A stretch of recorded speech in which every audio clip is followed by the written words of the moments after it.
सुधाकरराव कुलकर्णी प्रतिष्ठान गेल्या अनेक वर्षापासून अनेक समाज उपयोगी कार्यक्रम राबवित असते. या प्रतिष्ठानचा मूळ उद्देश शिक्षण, आरोग्य, संस्कृती, साहित्य, नाट्य, कला या क्षेत्रामध्ये आपल्या आजूबाजूला असणाऱ्या अनेक लोकांना प्रोत्साहित करणे, त्यांना व्यासपीठ उपलब्ध करून देणे, विद्यार्थ्यांमध्ये शिक्षणासोबत संस्कृतीची जोपासना करणे आणि कला वृद्धिंगत करण्यासाठी प्रयत्न करणे हा या संस्थेचा उद्देश आहे. संस्था हळूहळू त्याच्यामध्ये प्रयत्न करते. या सर्व प्रयत्नाला आपणा सर्वांची साथ असते. अनेक कार्यक्रमापैकी एक कार्यक्रम दरवर्षी आम्ही सातत्याने गेल्या 5 वर्षापासून घेतोय, तो म्हणजे सुरेश भटांच्या जयंतीचा. त्यानिमित्ताने गझलमाला, गझल लेखनाची स्पर्धा घेतली जाते, गझल सादरीकरणाची स्पर्धा घेतली जाते. ह्या दोन्ही ऑनलाईन स्पर्धा घेतल्या जातात. त्यासोबत आज आपण सुरेश भटांच्या गझला आणि कवितांच्या अभिवाचनाचा कार्यक्रम करतोय. सर्वप्रथम मी आपले कार्यक्रमाचे अध्यक्ष श्रीमान पांडे सरांना अशी विनंती करतो की त्यांनी मार्गदर्शन आणि या कार्यक्रमाला आशीर्वाद द्यावा. आजच्या कार्यक्रमाला उपस्थित सर्व रसिक बंधू भगिनी, व्यासपीठावर उपस्थित आदरणीय डॉक्टर संतोषजी कुलकर्णी, एक बहुचर्चित शेर है कि आने वाली नस्लें तुम पर फक्र करेगी हम असरों, आने वाली नस्लें तुम पर फक्र करेगी हम असरों, जब उनको ये याद आएगा तुमने फिराक को देखा था. फिराक गोरखपुरी म्हणजे डॉक्टर रघुपती सहाय यांचा हा शेर आहे. समोर बसलेल्या श्रोत्यांना उद्देशून फिराक असं म्हणतायत की तुमची येणारी पुढची पिढी जी आहे ती केवळ या कारणाने सुद्धा तुमचा गौरव करेल की तुम्ही फिराक नावाच्या एका शायरला ऐकलं होतं आणि पाहिलं होतं. तद्वतच भट साहेबांच्या बाबतीमध्ये इथं हे घडतंय. आमचे मित्र डॉक्टर संतोष कुलकर्णी यांना भट साहेबांचं प्रत्यक्ष दर्शन झालंय. त्यांच्या सहवासात राहण्याचा काही काळ लाभ झालेला आहे सहवासाचा. आणि त्या जुन्या सगळ्या आठवणींचं पुण्यस्मरण म्हणून प्रतिवर्षी हा कार्यक्रम ते इथे घेत असतात. निरनिराळ्या स्वरूपात होतो. मध्यंतरी कोरोना काळामुळे तो ऑनलाईन व्हायचा, आता तो आज प्रत्यक्षरित्या होतोय. साय मी पितो खातो मराठीच्या दुधाची, मी कुणाचा उंबरा जिजवू कशाला. भट साहेबांचा शेर आहे. अर्थात कुठल्या तरी एका परिप्रेक्ष्यामध्ये त्यांनी हा शेर म्हटलेला जरी असला तरी भट साहेबांना उर्दू भाषेचं आणि उर्दू गझलेचं सखोल ज्ञान होतं. उर्दू गझलेची भावश्रीमंती, त्यातलं लालित्य आणि अद्भुत रस जर अन्य भाषीय कुठल्या गझलकारामध्ये दिसत असेल तर ते केवळ सुरेश भटांच्या दिसतं, मराठीपुरतं असं म्हणायला हरकत नाही. म्हणजे नुसती मराठीच्या दुधावरची साय त्यांनी खाल्लेली नाही, उर्दू गझलेची मलाईदार शिखंजी सुद्धा त्यांनी चाखलेली आहे असं म्हणता येईल.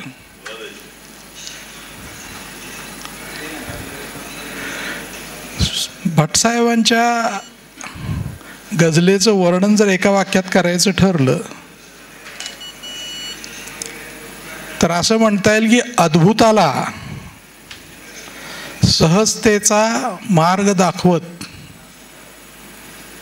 लयीत बोलायला शिकवलं ते भटसाहेबांनी. भटसाहेबांची गझल अनेक गुणवैशिष्ट्यांनी भरलेली आहे.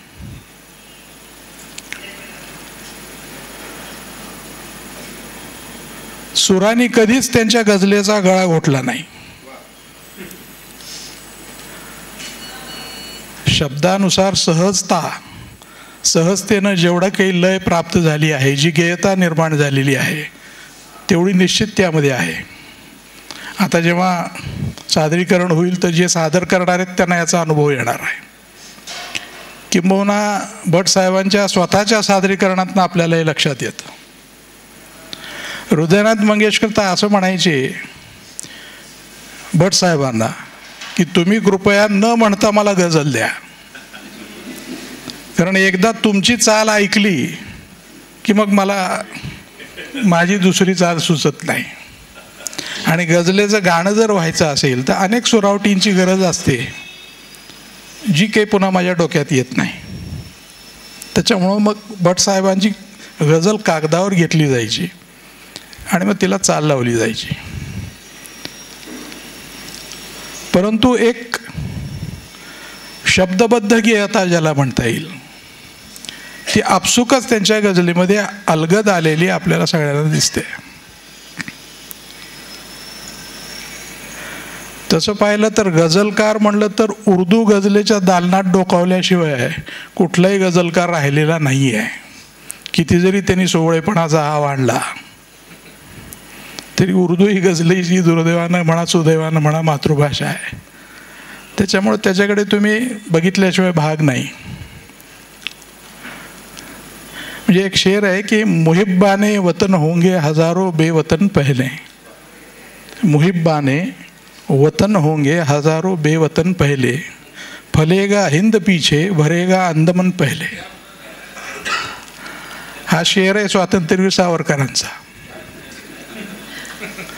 म्हणजे सावरकरांना सुद्धा उर्दू भाषेच्या गझलेचा मोह आवरला नाही लिहायचा. 2-4च गझला त्यांनी लिहिल्या. भटसाहेबांनी लिहिलेली उर्दू गझल माझ्या तरी वाचण्यात नाही. डॉक्टर साहेबांना मला माहिती असतील पण माझ्या वाचण्यात नाही आहेत किंवा त्या तेवढ्या प्रसिद्ध झाल्या नाहीत, म्हणजे चर्चित झाल्या नाहीत. प्रसिद्ध याचा अर्थ. पण असं नाही म्हणता येत की कुठल्या तरी विशिष्ट उद्देशाने ते केलेलं असावं. मातृभाषेचं समृद्ध दालन जर बागडायला मिळालं तर कशाला इकडे तिकडे फिरेल माणूस. म्हणजे सावरकरांनी तर अनेक परकीय भाषांना प्रतिशब्द मराठीत दिलेत, आपल्याला माहिती आहे. भटसाहेबांचं तसंच होतं. अभिव्यक्तीसाठी जर मातृभाषेनं अभिव्यक्तीची पूर्तता होत असेल तर दुसऱ्या भाषेची मदत घेतलीच पाहिजे असं नाही, किंवा दुसऱ्या भाषेत लिहिलंच पाहिजे असं नाही.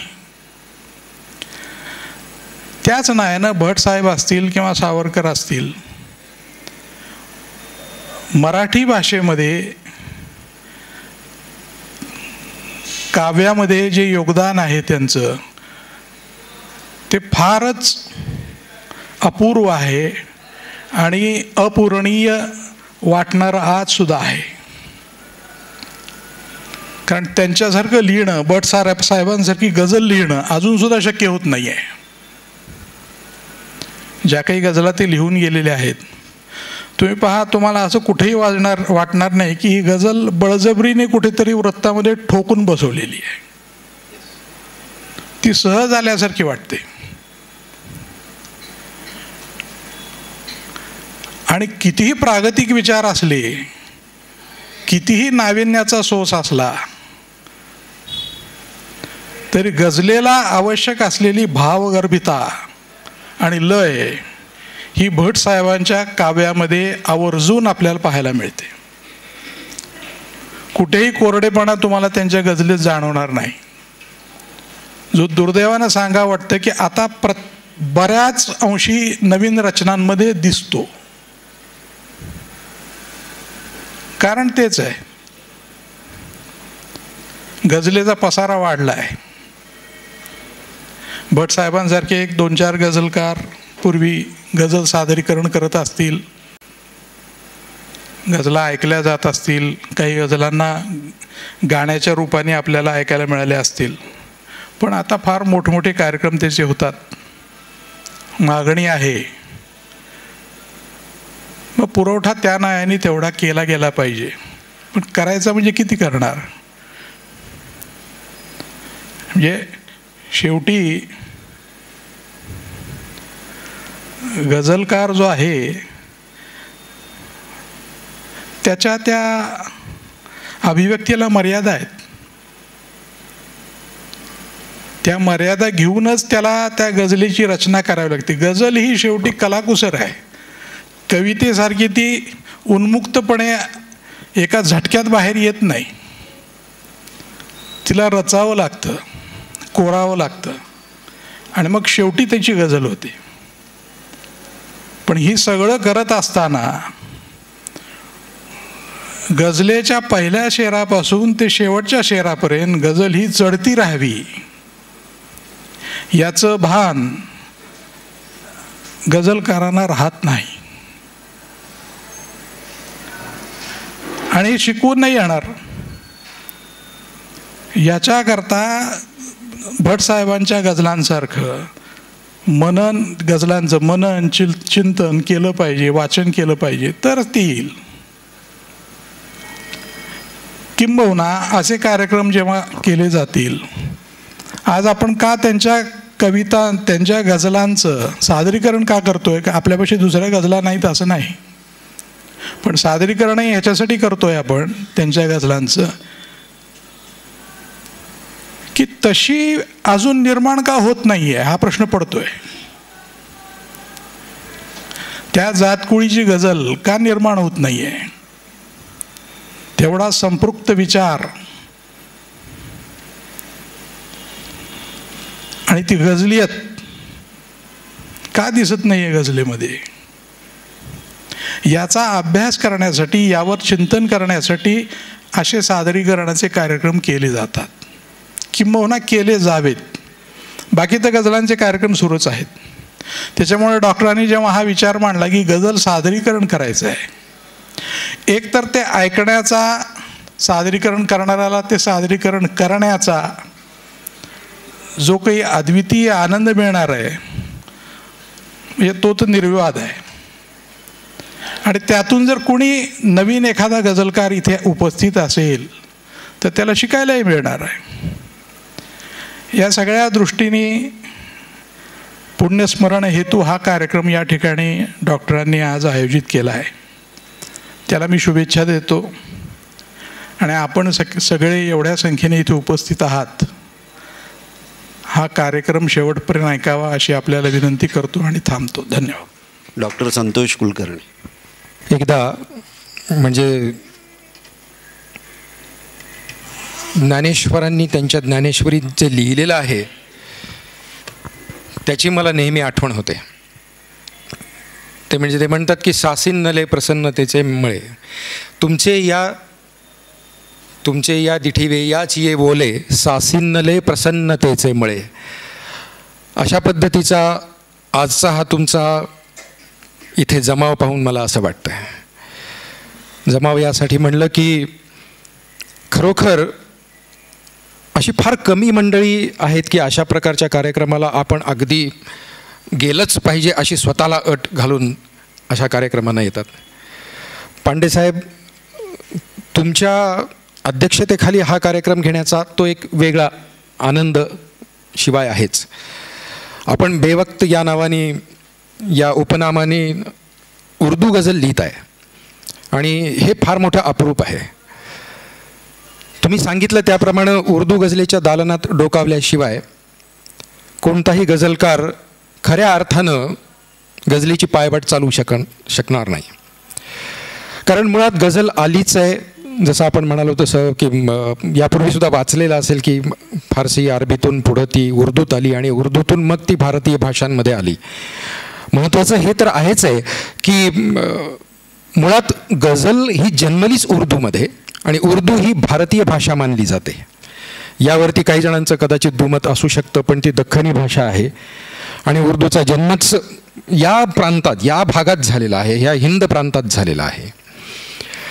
आणि त्यामुळे कदाचित असेल की फार पूर्वीच्या अगदी दूर दूर भटकंती करणाऱ्या संतांच्या निश्चितपणे ती कुठेतरी सहवासात आली, ते संत तिच्या सहवासात आले आणि वेगवेगळ्या प्रकारे त्या गझलांचा किमान अंगीकार करण्याचं एक विश्व त्यांनी स्वीकारलं.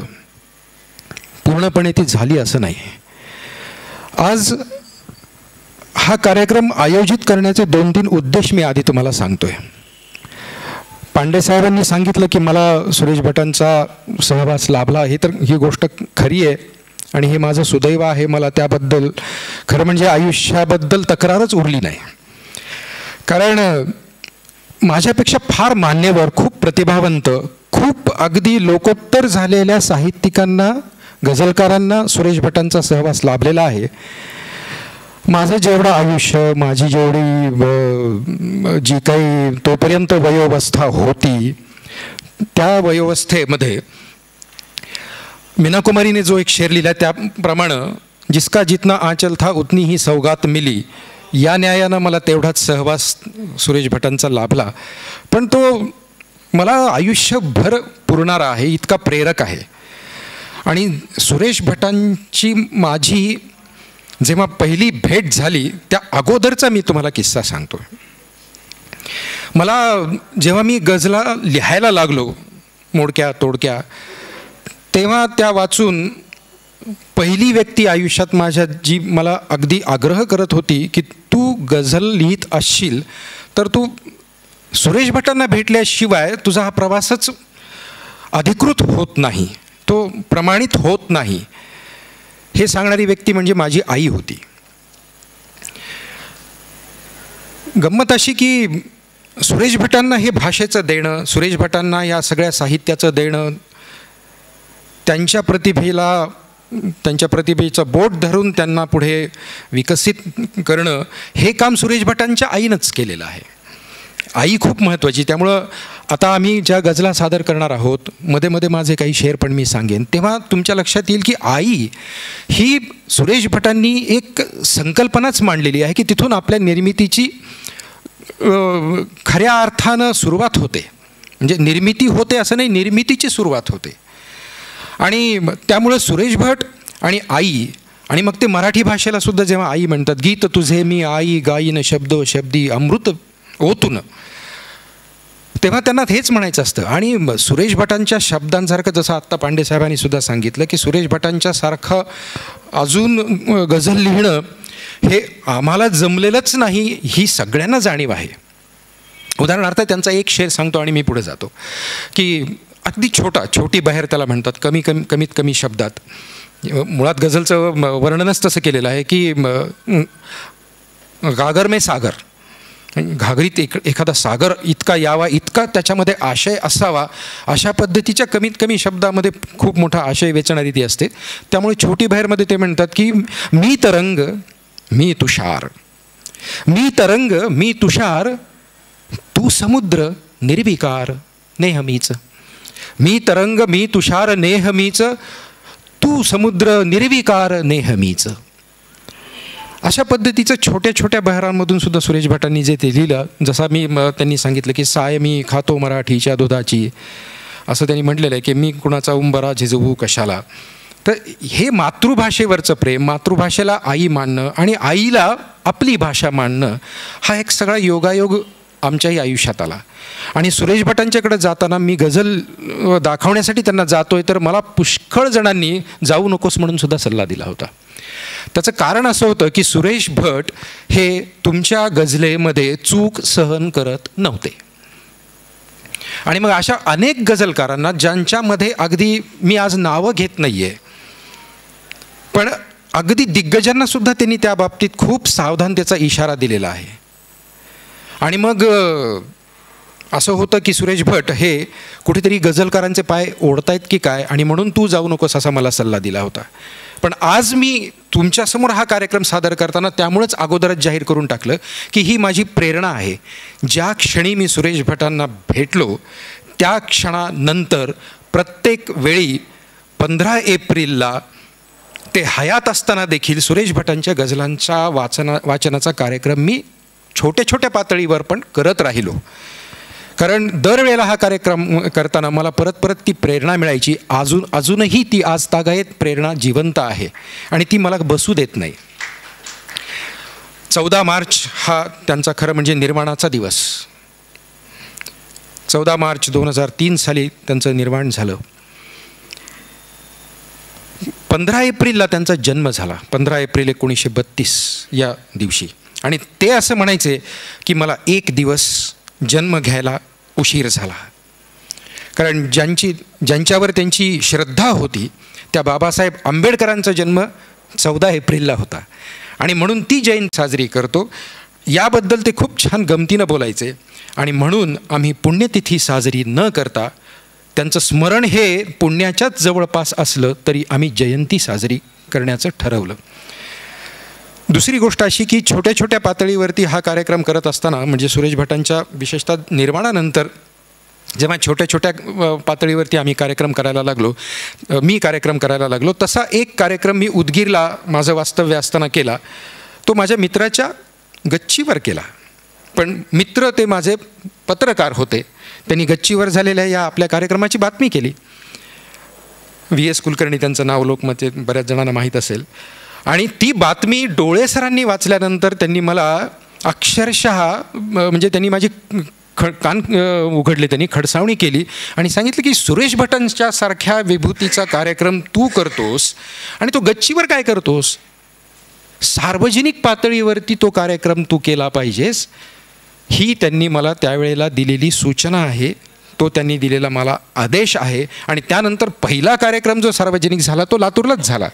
त्यावेळेला हेच माझे वर्गमित्र असलेले प्राध्यापक मनोहर कबाडे सर होते आणि त्यांच्या समन्वयातून मग त्यांची जी इथली मित्रमंडळी होती, जयप्रकाश दगडे होते, मला वाटते मनोहर माधव पिचारे होते, नंदकिशोर कुलकर्णी होते, या सगळ्या लोकांनी, राजा होळकुंदे सर होते, या सगळ्यांनी मिळून मला ती संधी दिली आणि इथल्या मला वाटतं पत्रकार भवनामध्ये तो कार्यक्रम झाला होता. आणि त्यानंतर मग हा कार्यक्रम मी सार्वजनिक पातळीवरती करायला लागलो. पुढे सुधाकरराव कुलकर्णी स्मृती प्रतिष्ठान, ह्या प्रतिष्ठानची जेव्हा आम्ही उभारणी केली तेव्हा शैक्षणिक कार्यामध्ये काम करत असताना सांस्कृतिक कार्याची एक जबाबदारी आपल्यावर असते. आणि शैक्षणिक कार्य करत असताना भाषेला, साहित्याला, वाङ्मयाला दूर करून अजिबात चालणार नाही. आणि ही खऱ्या अर्थानं सुरेश भटांना दिलेली एका अर्थानं भावांजलीच आहे. ती यासाठी की आजचा जो विषय मी निवडला आहे तो विषय सतत माझ्या कानात, माझ्या मनात आणि माझ्या आत्म्यात नेहमी रुंजी घालत असतो. त्यातला पुढचा जो भाग आहे तो म्हणजे मराठी साहित्यातील त्यांचे योगदान. त्यासाठी ते तपासण्यासाठी त्यांची काव्यविषयक भूमिका ही तपासावी लागते. आज सुरेश भट म्हणलं की गझल आणि म्हणजे मराठी गझल, आणि मराठी गझल म्हणलं की सुरेश भट, असं जे समीकरण आहे त्यामागे सुद्धा खूप मोठा संघर्षाचा प्रवास त्यांचा आहे. पण सुरेश भट काही गझल एके गझलच फक्त करत राहिले असं अजिबात नाही. सुरेश भट गेल्यानंतर असं काही जणांनी विधान केलं की सुरेश भट गेले आणि मराठी गझल संपली. पण आज तुम्ही पाहताय ओसंडून, म्हणजे पांडे साहेबांना सुद्धा आत्ता सांगावं लागलं की भरपूर गझल झाली आहे, होती आहे, आणि ओसंडून वाहणारी ही गझल गंगा आता जाती आहे. अर्थात पांडे साहेबांनी जो एक इशारा दिलेला आहे तसं तिला वळण देणं ही खूप भाग आहे, नाही तर पुरात किती गावं वाहून जातील सांगता येत नाही. त्यामुळं हे स्मरण करणं की सुरेश भट आणि गझल हे काय आहे आणि त्या गझलेच्या माध्यमातून त्यांचं साहित्यातलं योगदान काय आहे त्याची मी पटकन आधी एक लवकरात लवकर एक ओळख करून देऊन पुढे जाणार आहे. की काव्यविषयक त्यांची जी भूमिका आहे ती काव्यविषयक भूमिका त्यांनी जाहीर पहिल्यांदा केली ती एल्गार या त्यांच्या काव्यसंग्रहात. गझल संग्रह पूर्णपणे नाही आहेत, त्याच्यामध्ये काही कवितासुद्धा आहेत. आणि त्यांनी त्याच्यामध्ये असं लिहिलेलं आहे की गझलच लिहावी असं काही नाही, अगोदर कविता लिहिली पाहिजे आधी तुम्ही कवी झालं पाहिजे. प्रत्येक गझलकाराला कवी होणं आवश्यक आहे. तो कवी असला पाहिजे. आणि कवी असला पाहिजे म्हणजे काय, म्हणजे मी नुसतं फेसबुकवर कवी संतोष कुलकर्णी असं लिहिण्यानं मी कवी होत नाही. ते माझे काव्यगुण लोकांना जेव्हा पटतात तेव्हा तो कवी होतो. आणि ते काव्यगुण तेव्हा पटतात जेव्हा तो कवी माणूस होतो. एका अर्थानं की कविता ही माणसाची भाषा असली पाहिजे. एका ठिकाणी त्यांनी असं लिहिलेलं आहे की दुर्दैवानं माणूस म्हणल्यानंतर सगळे रिपू आले आणि कलाकार, साहित्यकार, गझलकार त्यात म्हणलं की द्वेष हा एक रिपू फार येतो. आणि त्यांनी स्पष्टचपणे लिहून ठेवलेलं आहे की द्वेषाचा द्वेष करणं ज्याला जमतं तो कवी होऊ शकतो. आणि ही प्रेरणा त्यांनी मानलेली आहे. पुढं पुढं ते खूप विखारी शब्दात लिहायचे, पण स्पष्ट लिहायचे. एल्गारमध्ये ती भूमिका त्यांना मांडायची वेळ आली. त्याचं कारण असं होतं की गझल लिहिताना मग तिच्यावरती जे काही आक्षेप आले, विशेषतः ज्यांना खऱ्या अर्थानं गझल जमली नाही त्यांनी ते आक्षेप केल्यानंतर त्यांना ती भूमिका मांडावी लागली. आणि सुरेश भटांनी त्याबद्दल आक्षेप घेणाऱ्यांचे आभार मानलेले आहेत. त्यांनी एका शेरात म्हणलेलं सुद्धा आहे, जो संघर्ष त्यांना करावा लागला त्यामुळं की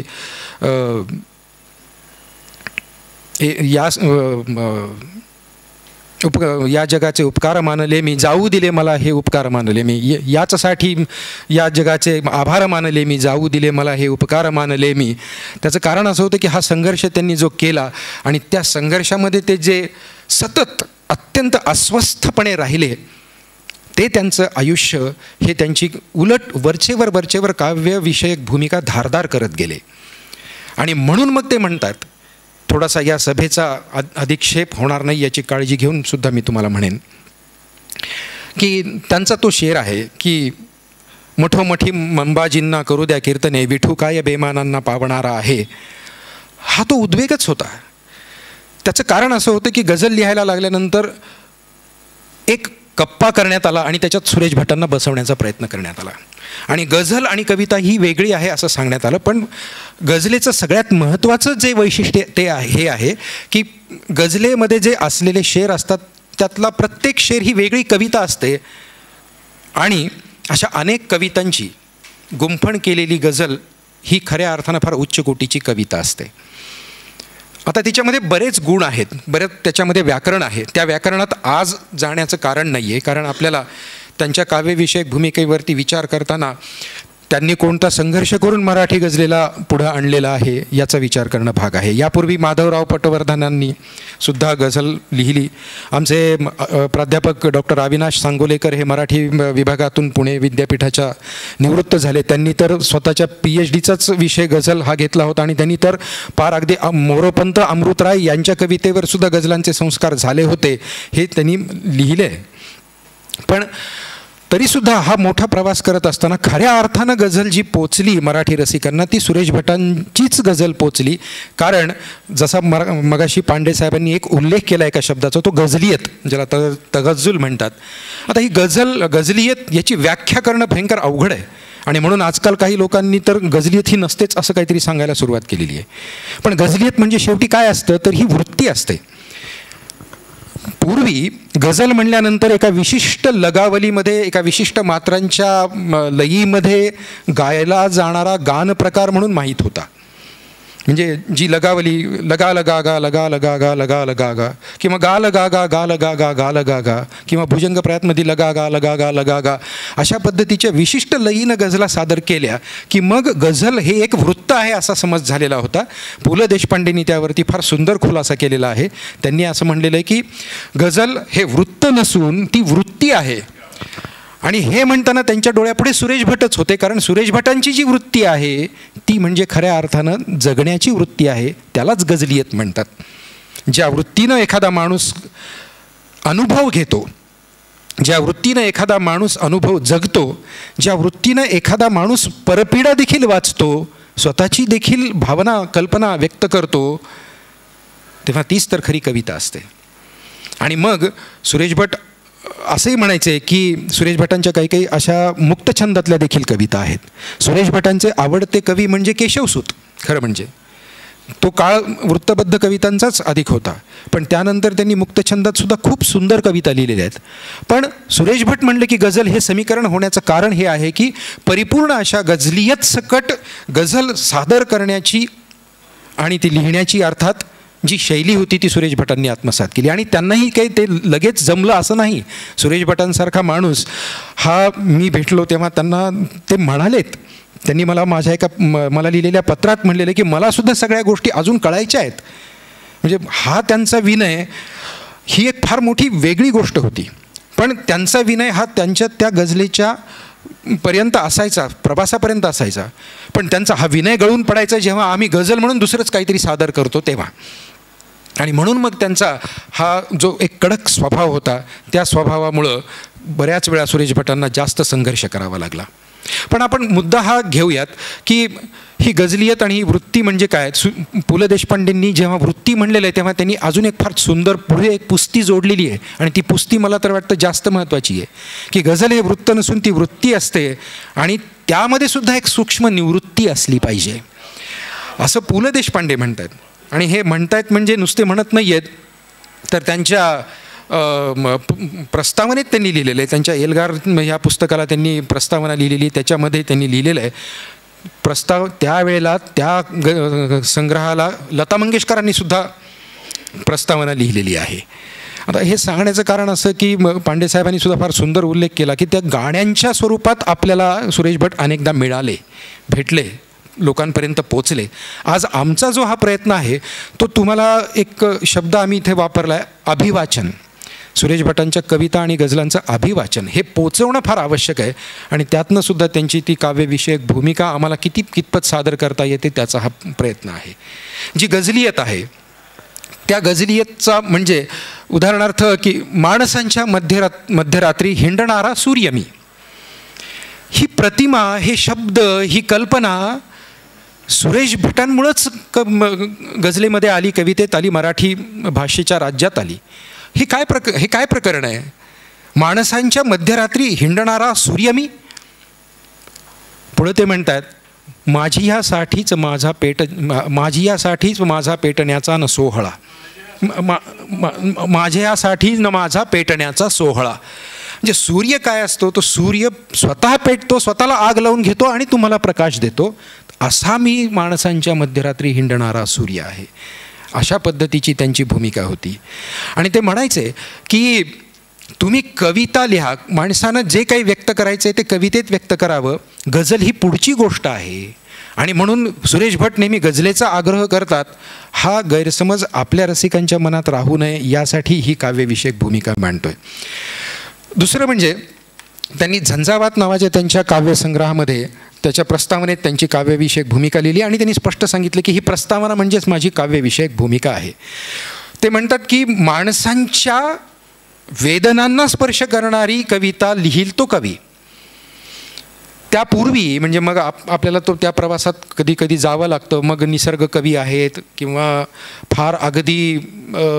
फार मनोज्ञ अशी एकाकी कविता लिहिणारे कवी होते. आणि मग कवी म्हणून एक माणूसच वेगळा व्हायचा, त्या कवीकडे वेगळंच पाहिलं जायचं. पण साध्या माणसांच्या भावना वाचण्यासाठीच तर सुरेश भटांनी कविता लिहिलेल्या आहेत. साध्याच माणसांचा एल्गार आहे हा, थोर गांडुळांचा बोंधू जमाव नाही, साध्याच माणसांचा एल्गार येत आहे असं ते म्हणतात. ते म्हणतात की प्रचितीचे बोलणे म्हणजे कविता. तुम्हाला जे भावलेलं आहे, जी प्रचिती आलेली आहे, आणि कल्पनासुद्धा ही एक अनुभवच असतो. कल्पना हा सुद्धा एक वास्तवच देणारा अनुभव असतो. ती कल्पनासुद्धा तुम्हाला मात्र माणसांच्या जीवनापासून दूर न नेता व्यक्त करता आली पाहिजे. ते पुढे असंही म्हणतात की जी वाचल्यानंतर किंवा ऐकल्यानंतर रसिकाच्या कायम स्मरणात राहते, जिचा नेहमीच्या जनजीवनात प्रत्यय येतो, ती यशस्वी कविता. मग याचा दुसरा अर्थ असा की हे नसेल तर ती कविता नाही. त्यांची जनता वेगळी आणि माझी जनता वेगळी. ज्यांची ही कविता नसेल, की जी प्रचितीचं काव्य बोलत नाही, प्रचितीची भाषा बोलत नाही आणि जी स्मरणातच राहत नाही, तर त्यांची कविता लिहिणाऱ्यांची जनता वेगळी, त्यांचं जग वेगळं. ते पुढं असंही म्हणतात की जगण्यापासून कवितेला दूर ठेवता येत नसते. हे कुणालाही मान्य आहे, पण पुढं ते म्हणतात की कवितेतून जगणे वगळता येत नसते. आणि ही त्यांची महत्त्वाची खरं म्हणजे काव्यविषयक भूमिका आहे. दुसरं पुढे ते म्हणतात की कविता आपण लिहितो. आजकाल हे सगळं फेसबुकवर वगैरे जे एक प्रचंड मोठं ओघाचं आपण वातावरण पाहतो आहोत, हे एका अर्थानं स्वागतार्ह आहे. आम्ही नेहमी त्याचं स्वागत करतो. नव्यांना काहीतरी एक व्यासपीठ देणारं हे एक माध्यम मिळालेलं आहे आणि त्यांनी भरपूर लिहावं. पण लिहिताना या सगळ्या भूमिकांचा निश्चितपणे त्यांनी विचार केला पाहिजे. कविता म्हणजे माणुसकीच्या विजयासाठी सुरू असलेल्या, एक शब्द महत्त्वाचा आहे की कविता म्हणजे माणुसकीच्या विजयासाठी सुरू असलेल्या सनातन संघर्षाचा एक अविभाज्य भाग होय. आता आपण मग विचार करू, ह्या अंगाने जर आपण कवितेत सगळे म्हणजे सुरेश भटांच्या किंवा इतर कवितांना आपण हा मापदंड लावला, तर मग कुठे कुठे कोणतीही कविता बसते, ह्या भूमिकेतून आपण कवितेकडं पाहिलं पाहिजे. आणि सगळ्यात महत्त्वाचं ते म्हणतात की नंतर काय झालं की गझल म्हणल्यानंतर आणखीन एक समज आपला असतो. एक तर समज फार दुर्दैवी आहे. पांडेसाहेब, आपल्याला आपण नेहमी चर्चा करतो त्याप्रमाणे मराठी गझल आणि मराठी नाही, गझल म्हणजे फक्त आम्हाला उर्दू माहीत आहे आणि आम्हाला ती कळत नाही आणि आम्हाला ती नको. पण गंमत अशी असते की खऱ्या अर्थानं कधी कधी असंही म्हणतात ना, T.S. इलियट म्हणायचे, a good poetry touches before it is understood. ती कळावीच लागते असं नाही आहे, ती पोचते, कळतं कधीतरी. आणि म्हणून ग्रेसांचं सुद्धा उदाहरण त्यांनी एका प्रस्तावनेत दिलेलं आहे की काय भास होतो ग्रेसांच्या कवितेमध्ये, कळत नाही आणि म्हणून तुम्ही टाळता. हे तुमचं टाळणं तुमच्यासाठी महत्त्वाचं आहे आणि ते चुकीचं आहे.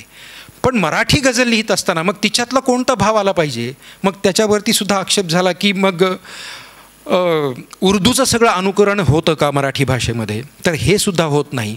आणि मराठी भाषेचा बाज देणं हे सगळ्यात महत्त्वाचं आहे. कुठे जागा निवाऱ्याला तशी माझ्या घरी होती, कुठे जागा निवाऱ्याला तशी माझ्या घरी होती, पथारी टाकण्यासाठी जगाची ओसरी होती. हा एवढा मोठा आलेख घेत असताना माझं लक्ष जातं त्या ओसरी या शब्दाकडं. आणि मग ही मराठी भाषेचं तिला एक महत्त्वाचं असं कोंदण देणं, या पद्धतीनं उर्दूपासून तिला वेगळं करणं आणि हाच गैरसमज खरं म्हणजे दूर करणं, हे सुरेश भटांचं खरं म्हणजे साहित्यातलं योगदान आहे. की खऱ्या अर्थानं मन वाचलं पाहिजे, मन लिहिलं पाहिजे आणि मन जगलं पाहिजे. आणि म्हणून सुरेश भटांची ही काव्यविषयक भूमिका अतिशय सखोल असा परिणाम करणारी असली पाहिजे. दुसरी गोष्ट अशी असते की आम्ही कवी म्हणजे काही वेगळे आहोत आणि आमचा व्यापार हा मनोव्यापार आहे आणि आमचा व्यवहारच वेगळा आहे. अशा प्रकारची एक जीवनशैली सुरेश भट जेव्हा लिहायला लागले तेव्हा कवींच्यामध्ये होती. सुदैवानं आज ती नाही आहे. आज सामान्य माणूससुद्धा कवितेतून व्यक्त होतो आहे.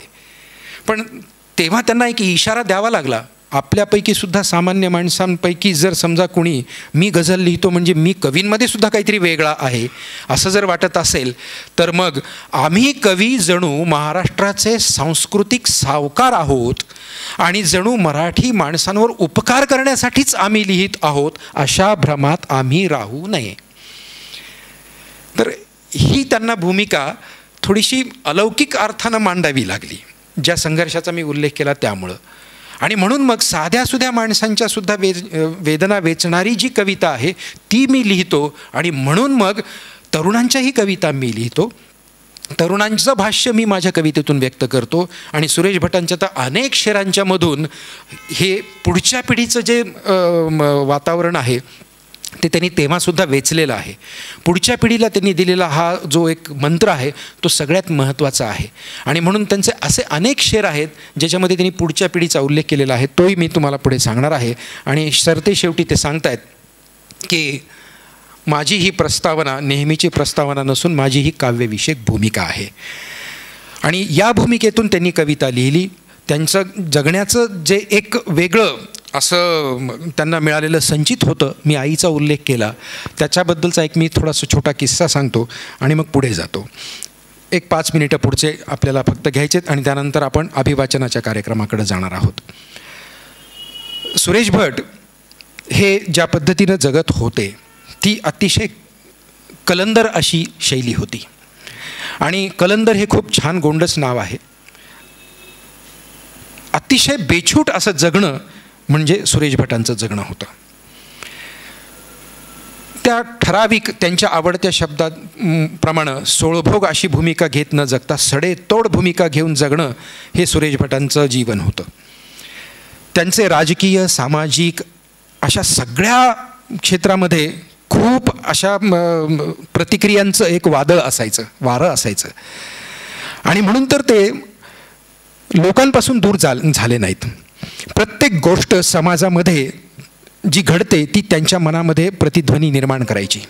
त्यांनी अगदी पोलिसांच्यासुद्धा समस्या लिहिलेल्या आहेत, मुलींच्यासुद्धा समस्या लिहिलेल्या आहेत, अगदी साध्या कारकुनांच्यासुद्धा समस्या त्यांनी लिहिलेल्या आहेत. ते मुळात पत्रकार होते आणि हा पत्रकाराचा बाज त्यांच्या कवितेमध्ये सुद्धा सतत डोकावलेला आहे. कालच्या ह्या कत्तलीचा हा खरा अहवाल नाही, कोणताही शब्द लालीलान नाही.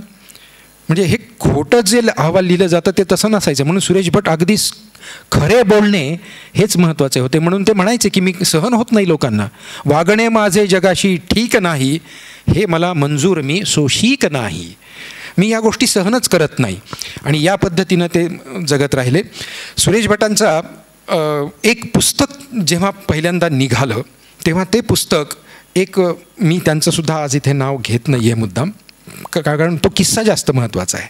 2 साहित्यिक प्रवास करत होते आणि एकाच्या हातात ते पुस्तक होतं.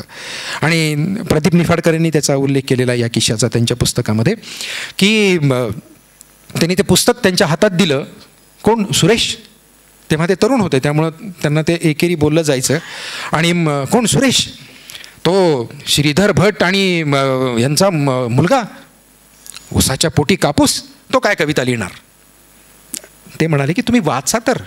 आणि प्रवास चालू होता. नागपूरहून बसल्यानंतर मुंबईपर्यंत त्यांचा प्रवास होता. 12 वाजता त्या साहित्यिकांनी ज्यांना ते पुस्तक देण्यात आलं त्यांनी त्या पहिल्या साहित्यिकाला हलवून उठवायला सुरुवात केली. अहो उठा उठा उठा. ते म्हणाले काय आली का काय मुंबई, इतक्या लवकर कसं काय आलं?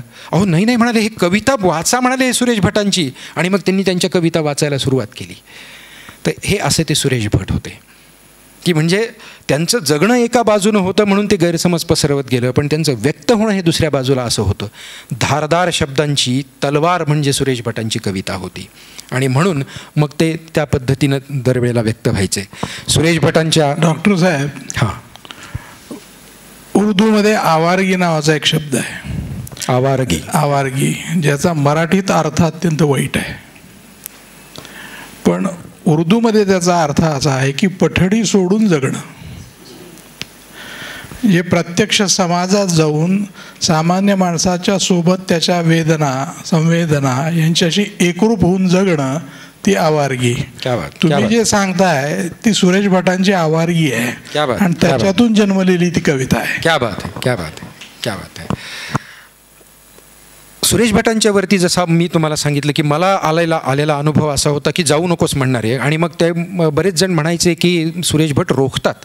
बरोबर आहे, त्यांचं रोखणं असं होतं की तुम्ही छान लिहा आणि ते खूप स्वागत करायचं. अशा अनेक गझलकारांना त्यांनी उभं केलेलं आहे. अनेक गझलकारांना त्यांनी त्यांची ओळख दिलेली आहे. अनेक नियतकालिकांच्या मधून त्यांनी सदरं चालवली आहेत आणि अनेक गझलकारांच्या गझलांची निवड करून त्यांना प्रसिद्धीचं खूप मोठं आभाळ उपलब्ध करून दिलेलं आहे. त्यामुळं ते म्हणतात की त्या काळामध्ये ते जेव्हा गझल लिहित होते तेव्हा कदाचित ती गझल, ती भाषा, ती प्रतिमा, ती प्रतीकं, तो आग्रह कळत नसेल, परंतु ते दरवेळेला म्हणायचे की एक वेळ अशी येईल की सुरेश भट हे पुढच्या पिढ्यांना मार्गदर्शक ठरतील. त्या बाबतीतला त्यांचा आत्मविश्वास फार मोठा होता. आणि ते म्हणायचे की आज मी जे गीत गातो ते उद्या गातील सारे, आज मी जे गीत गातो ते उद्या गातील सारे, होऊ दे वक्षात माझ्या वादळांचे येर झारे. एका शेरामध्ये त्यांनी असं पण म्हणलेलं आहे की जरी या वर्तमानाला कळेना आमुची भाषा, जरी या वर्तमानाला कळेना आमुची भाषा, विजा घेऊन येणाऱ्या पिढ्यांशी बोलतो आम्ही. अशा प्रकारच्या प्रतिमाच पूर्वी कवितेत नव्हत्या आणि हे मराठीला त्यांनी दिलेलं योगदान आहे. ते पुढे म्हणतात की जमणारच नव्हते माझे माझ्या या चोर पिढीशी, जमणारच नव्हते माझे माझ्या या चोर पिढीशी, मी येणाऱ्या काळाची अनमोल अनामत होतो. आणखीन पुढे ते म्हणतात की एक साधा प्रश्न माझा लाख येती उत्तरे, एक साधा प्रश्न माझा लाख येती उत्तरे, हे खरे की ते खरे की ते खरे की ते खरे. आणि पुढं म्हणतात ते की ह्याच दूर आलो एवढा की थांबल्या मागे दिशा.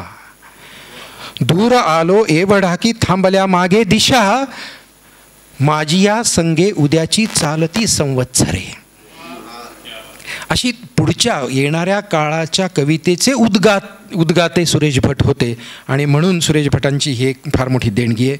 शेवटी सर्वात महत्त्वाचं योगदान मी तुम्हाला सांगतो. ज्या काळामध्ये सुरेश भट लिहायला लागले होते तो काळ म्हणजे वृत्तबद्ध कवितेचं एक जे जोखड होतं ते झुगारून मोकळा श्वास घेऊन कविता लिहिण्याचा एक तेव्हाचा प्रवाह आलेला होता. मर्ढेकर आणि त्याच्या पुढचे सगळे जे कवी हे या मुक्त छंदातल्या कवितांचं खूप समर्थन करायचे. वास्तविक पाहता मर्ढेकरांनी स्वतः सगळ्या वृत्तबद्धातल्याच छंदबद्धच कविता लिहिल्या, परंतु त्या भूमिकांचं ते स्वागत करायचे. आणि म्हणून मग खूप मोठी एक मांदियाळी, आपण अगदी नामदेव ढसाळांसारख्या कवितांची सुद्धा खूप मोठी पिढी पुढे आली, जी मुक्त श्वासातनं आपला अर्थ सांगत, आशय सांगत, आपली तक्रार सांगत राहिली. पण नंतर एक काळ असाही येत गेला की पुढे कवी रसिकांपर्यंत पोचत नव्हता. मुक्तछंदाचाही जेव्हा इतका प्रकर्ष आणि अतिरेक झाला की गमतीनं असं म्हणलं जायचं की एखादा गद्य उतारा घेऊन त्या गद्य उताराचे 3 तुकडे जर कापले तर 3 कविता होतात. अशा पद्धतीचाही एक काळ येऊन गेला. त्या काळाला पुन्हा वळण देणारं जे योगदान आहे ते सुरेश भटांचं आहे. कारण नवी पिढी आता आपण पाहतो आहोत वृत्तांचा विचार करते, ऱ्हस्वदीर्घांचा विचार करते, मात्रांचा विचार करते, लगावलीचा विचार करते आणि त्या लयीत लिहून वृत्तबद्ध. कारण गझलेची सर्वात महत्त्वाची अट ही आहे की ती व्याकरण सांभाळत असली पाहिजे. पण तेवढीच सर्वात महत्त्वाची ही अट आहे की ती गझलियत व्यक्त करणारी असली पाहिजे. म्हणजे या दोन्ही अटी एकमेकींपेक्षा अजिबात कमी नाहीत. त्या दोन्ही तितक्याच ताकदीच्या अटी आहेत. दोन्हीतून व्यक्त होणारी असते तीच गझल असते. सुरेश भटांनी नव्या पिढीला पुन्हा मराठी भाषेच्या व्याकरणाकडे वळवलं. हे माझ्या दृष्टीनं सुरेश भटांचं मराठी साहित्यातलं आधुनिक योगदान मी मानतो. त्या पलीकडे जाऊन त्यांनी जी सगळी रचना केलेली आहे ती तर खूप मोठी आहेच आहे, परंतु हे असे गझलकार उभं करणं हे त्यांचं सर्वात महत्त्वाचं काम आहे. म्हणून आपण त्यांची आज आठवण करतो आहोत. ज्या काळामध्ये माझी ओळख झाली तोही काळ काही फार लांबचा नाही, पण त्या काळातसुद्धा मला असं जाणवत होतं की या गझलेला केवळ ती तंत्रानुगामी आहे म्हणून तिच्यावरती कृत्रिमतेचे काही आरोप होत होते. पण कुणीही गझलेपासून दूर गेलं नाही.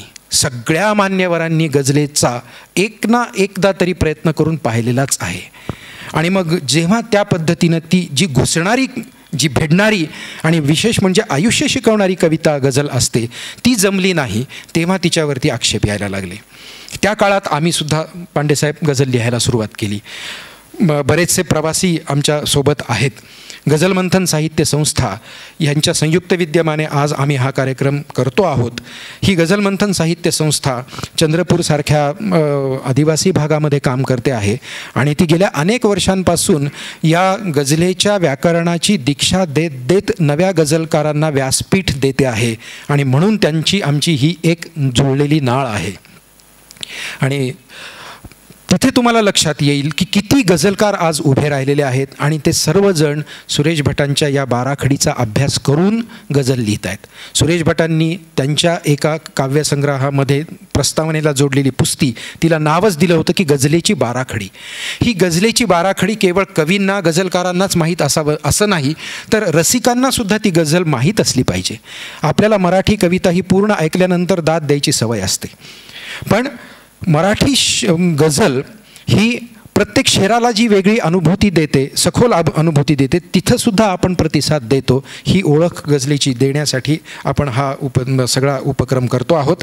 त्या काळामध्ये जेव्हा मी ही गझल लिहित होतो तेव्हा मग गझलेचं हे वातावरण पाहून सुरेश भटांना अर्पण केलेली मी ही गझल सादर करून मी थांबतो आहे. त्यानंतर आपण अभिवाचनाकडे जाऊ. अशा पद्धतीनं मराठी व्याकरणाला नवं जीवन देणं, पुनरुज्जीवन देण्याचं काम त्यांनी केलेलं असल्यामुळं मराठी गझल ही पुढे येत आहे. मराठी गझल ही पुढे येत आहे, मराठीसही ती पुढे नेत आहे. मराठी गझल ही पुढे येत आहे, मराठीसही ती पुढे नेत आहे. व्यथांनी करावी मशागत मनांची, व्यथांनी करावी मशागत मनाची, अशा आशयाचे तिचे शेत आहे. पुढे ज्या पद्धतीनं सुरेश भट त्यांची वेदना मांडत होते आणि ती वेदना सगळ्यांसाठी कशी सार्वजनिक होती, त्या दृष्टीनं हा शेर आहे पुढचा, की निराकार निर्गुण अशा वेदनेचा, निराकार निर्गुण अशा वेदनेचा, तिचा शब्द एक एक संकेत आहे. जगाया पुरेशी तिची प्रेरणाही, गझलेची जगाया पुरेशी तिची प्रेरणाही, तिचा श्वास आश्वासने देत आहे. आणि पुढे शेवटचा शेर सुरेश भटांना मी वाहिलेला आहे. सहसा गझलेमध्ये स्वतःचं नाव गुंफून मक्ता लिहिला जातो तखल्लुस म्हणून, इथे मात्र मी सुरेश भटांचं नाव गुंफलेलं आहे. दिली देणगी ही मराठीस जाने, दिली देणगी ही मराठीस जाने, सुरेशास त्या ती दुआ देत आहे. मराठी गझल ही पुढे येत आहे, मराठीस ही ती पुढे नेत आहे. धन्यवाद.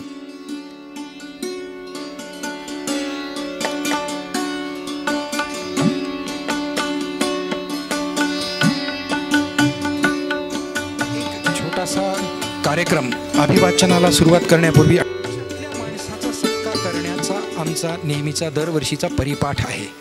कोविडच्या काळामध्ये तो आम्हाला पूर्ण करता आला नाही, पण आता सर्वजण आपण इथं आहोत, तर जे एक रसिकाग्रणी ज्यांना म्हणता येईल अशा रसिकाग्रणी व्यक्तीचा आम्ही इथे सत्कार करत असतो. पहिल्या वर्षी आम्ही जनाब खतीब साहेब यांचा सत्कार केला, त्यानंतर झहिरुद्दीन सय्यद जोश यांचा सत्कार केला. आज हा बहुमान सुधाकरराव कुलकर्णी स्मृती प्रतिष्ठानच्या वतीनं आणि गझल मंथन साहित्य संस्थेच्या साक्षीनं आपण मोहम्मद युसुफ पटेल भाई यांचा सत्कार करणार आहोत. प्रति माननीय श्री मोहम्मद युसुफ पटेल जी, सप्रेम नमस्कार. सुधाकरराव कुलकर्णी स्मृती प्रतिष्ठान अंतर्गत गझलमाला या गझल विषयक निरंतर उपक्रमांतर्गत आधुनिक मराठी गझलेचे गझल सम्राट कविवर्य सुरेश भट यांच्या जयंतीदिनी आयोजित जाहीर कार्यक्रमाच्या निमित्ताने आपल्या साहित्य सेवेबद्दल आपणास सन्मानित करताना आनंद होत आहे. एक रसिक या नात्याने आपली विविध साहित्यविषयक व विशेषतः काव्य गझल विषयक कार्यक्रमांच्या सुसूत्र कार्यक्रमांच्या अविरत आयोजनाची साहित्य सेवा अद्वितीय आहे. कवितेवरील गझलेवरील निष्ठेखातर आणि संसाधनाची तमा न बाळगता केलेले सातत्यपूर्वक आयोजन लातूर शहराच्या रसिकतेची ओळख सांगणारे आहे. दर महिन्याच्या पहिल्या तारखेला बजमे आदम व आदब ए इस्लामी हिंद या मंचाद्वारे मुशायरांचे आपण अतिशय नेटाने केलेले अविरत व शिस्तबद्ध आयोजन परिसरातील कवींना प्रोत्साहन व प्रतिष्ठा देऊन त्यांच्या प्रतिभेची वृद्धी व जोपासना करणाऱ्या मंचासमोर मानाचे ठरले आहे. याशिवाय गरजू गोरगरीब पीडित व्यक्तींच्या मदतीखातर आणि सार्वजनिक संकटाच्या तसेच अनेक सामाजिक उत्सवांच्या प्रसंगी आपण केलेली स्वयंस्फूर्त निरपेक्ष सेवा एका साहित्य संवेदनशील रसिक भावी जीवनवादी वृत्तीला साजेशी व प्रेरणा देणारी आहे. आपल्या स्वकृत व सुकृत प्रबोधनपर कार्यातून आपण साहित्य आणि त्यातली माणुसकी जपत जोपासत वृद्धिंगत करत आहात. आपल्या रूपाने एका अजातशत्रू पुरोगामी व आदर्श व्यक्तिमत्वाचा वस्तुपाठच आम्ही सन्मानित करत आहोत याचा आम्हाला विश्वास व स्वाभिमान आहे, स्वाभिमान आनंद आहे. आपल्या दीर्घ आरोग्यासह आपल्या कार्यासाठी व आपल्या कौटुंबिक स्वास्थ्यासाठी आपणास शुभेच्छा देऊन प्रतिष्ठान आपले अभिनंदन करत आहे. समस्त कार्यकारिणी सुधाकरराव कुलकर्णी स्मृती प्रतिष्ठान, पानगाव तालुका रेणापूर, जिल्हा लातूर. मी पांडे साहेबांना विनंती करतो की त्यांनी सन्मानपत्र देऊन त्यांचा यथोचित सत्कार करावा.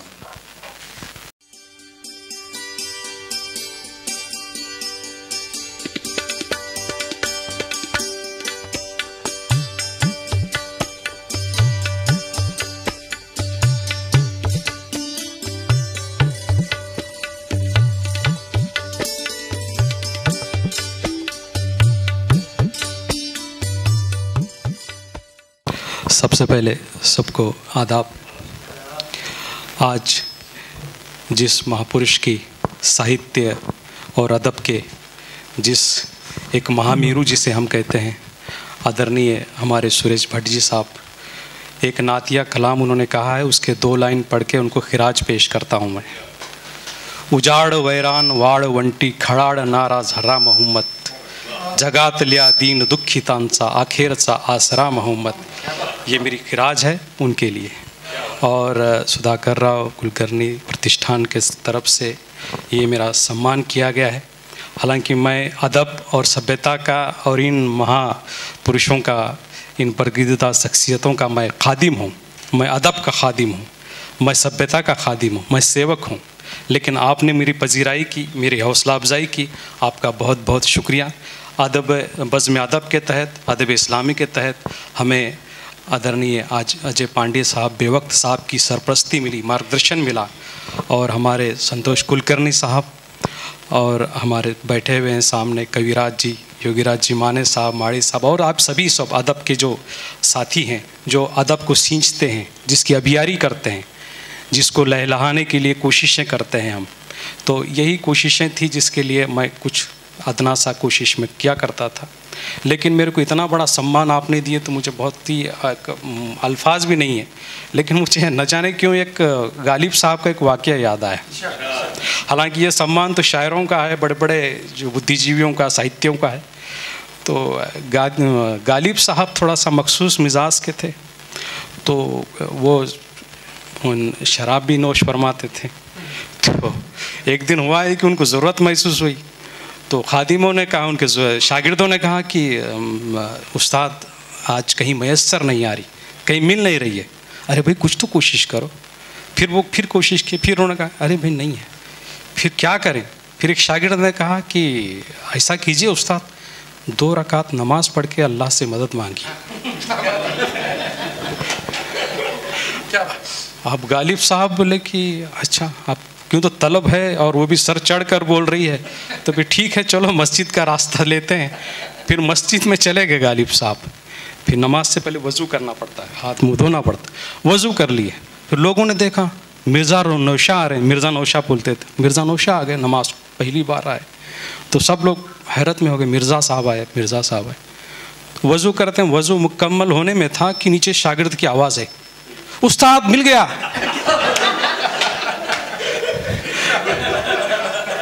तो गालिब साहब झट से रुमाल निकाले, अपना वज़ू होगा, निकल लिए, चल. वो मस्जिद में खड़े, मिर्ज़ा नौशा नमाज. अरे मेरा काम वज़ू में हो गया यार.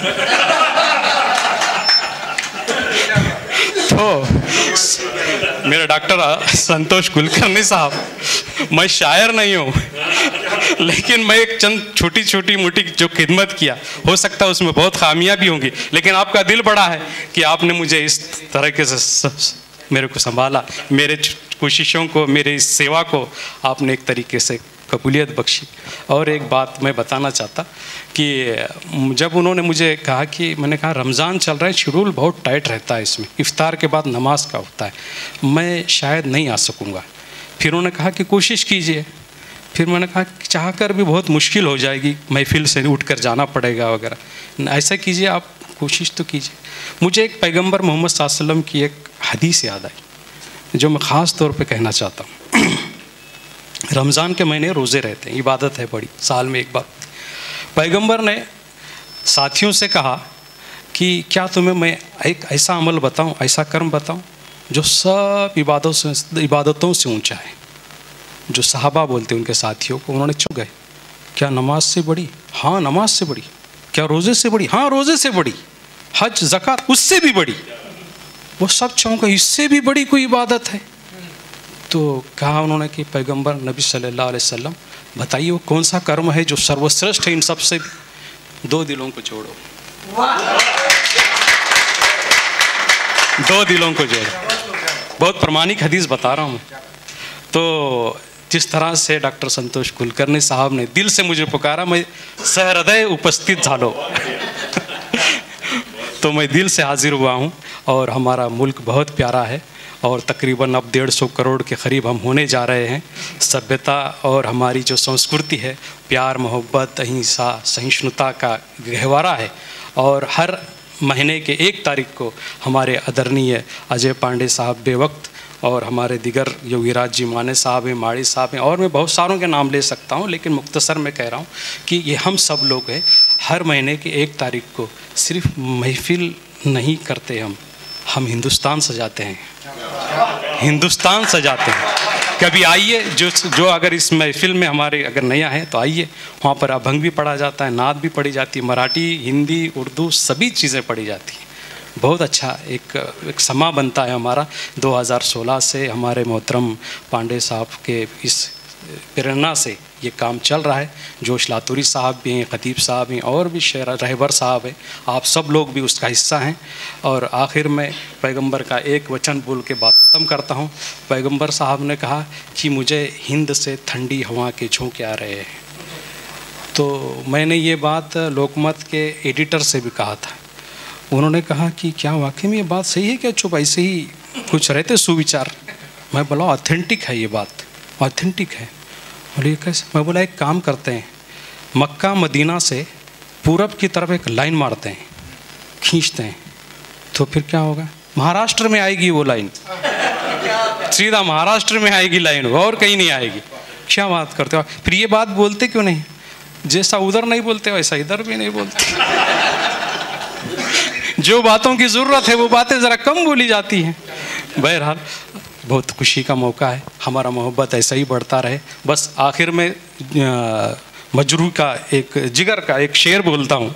आप थोड़ा सम्मान दिया है तो आखिर में, मेरा कमाल इश्क बस इतना है ए जिगर, मेरा कमाल इश्क मेरा बस इतना है जिगर, तुम मुझ पे छा गए मैं ज़माने पे छा गया। क्या बात? हॅलो, खरं तर आज युनूस साहेबांचा जो सत्कार इथे झाला आहे, व्यक्तिशः मला फार आनंद झाला आहे आणि मी त्याच्यासाठी डॉक्टर संतोष कुलकर्णी यांचा ऋणी आहे.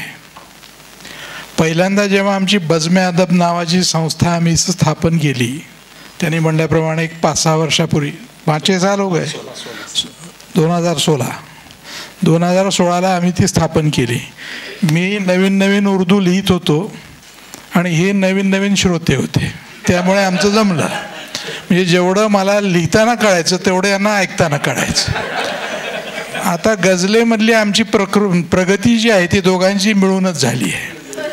अनेक अनुभवी शायर त्यावेळेस होते, खतीब साहेबांसारखे, त्यांचं मार्गदर्शनही मिळत होतं. आणि सावलीसारखा हा मनुष्य, अत्यंत सभ्य मनुष्य, मित्र म्हणून माझ्यासोबत राहिला. ही संगत हे फोरम वाढवत राहिला. आज दर महिन्याच्या 1 तारखेला आजसुद्धा हा एक छोटा मुशायरा आमचा असतो. मानेजी आले तिथं, मानेजी आता आमच्यात समाविष्ट झालेत. म्हणजे आता बहुभाषिक मुशायरा, हे जमाते इस्लामीचं एक कार्यालय आहे खोरी गल्लीमध्ये, तर त्या ठिकाणी हॉल आहे, एवढा हॉल आहे आणि त्या ठिकाणी पुष्कळ श्रोतेही असतात. आपणही सगळ्यांनी कधीतरी यावं अशी यांच्यातर्फे विनंती करतो. एवढं छान बोललेत ते आज, हे पहिल्यांदा मी ऐकलं आहे. कारण फारसे बोलत नाहीत पण काम सगळं करतात.